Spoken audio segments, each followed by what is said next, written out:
This is the second video for the grid method. So you should already have your grid photograph gridded out, and you should have a piece of paper that looks like this that's very lightly has a grid.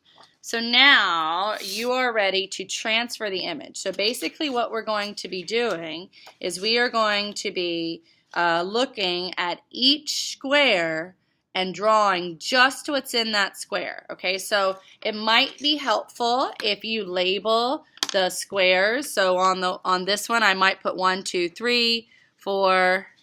My marker's a little weird. 5, 6, 7. Okay, and then very lightly, because you're going to have to erase this grid when you're done.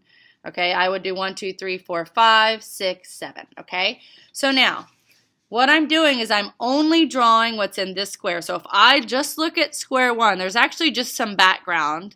All right, I'm not going to worry about the background yet. So I'm going to go to square 2. Okay, there's a tiny, let me make it so you can see it. A tiny part of her hat. I'm going to draw here it's the outline so you can see it a little bit more. And it's only in the corner of square 2. So I'm going to just first lightly draw just that corner of her hat in square 2. Okay, so then in square 3, I see her hat goes up kind of almost to the top of the square. All right, so then I'm going to go to square 3 and I'm just going to draw the hat up that way. All right, then in part 4, her hat, the picture actually cuts off, but there's kind of in square 3, there's another kind of line right here. That's the bottom of her hat where her hat meets her face. So I'm going to come to the corner of square 3 and I'm just going to draw that one. All right, so now I'm just going to look at each square and only draw what's in that square.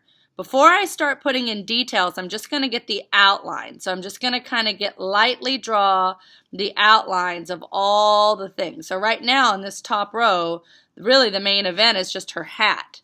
All right, so that's all. I'm just trying to get the outline of her hat so that I know where it's placed. And then I'm going to come in with all the details later. Okay, so really that's all we have for squares 1, 2, 3, 4, 5, 6, and 7. All right, then I go down to the next section and I do the same thing. So I could label these 8, 9, 10, 11, 12, 13, 14, and then I'm going to draw that. All right, so that basically it's teaching you to do each square at a time. You're going to draw each square at a time. You'll notice that on this paper, right now I'm just drawing very lightly, okay? I'm not making hard lines that look like this, okay? My lines don't look like that yet because right now I'm just gridding it out. I might erase. So what we'll do is we'll get the whole outline completely done, all right? So that you know where her hat is, you know where the eyes are, you know where the mouth is, you know where the hand is. Then you'll come back and start adding, oh, I got something in my mouth. Then you come back and start adding the values. So you'll notice on this picture, there's not, when you're trying to draw realistically, people don't have a hard line that separates their face from their hair or their background. There's really just a change in value. So you'll see, like, when we did those values of 10 and 1, like her eye right here might be a 10. The black part of her eye. That little highlight in her eye might even be a 1. This part might be a 1. Okay, it just depends on your value chart and how you set it up.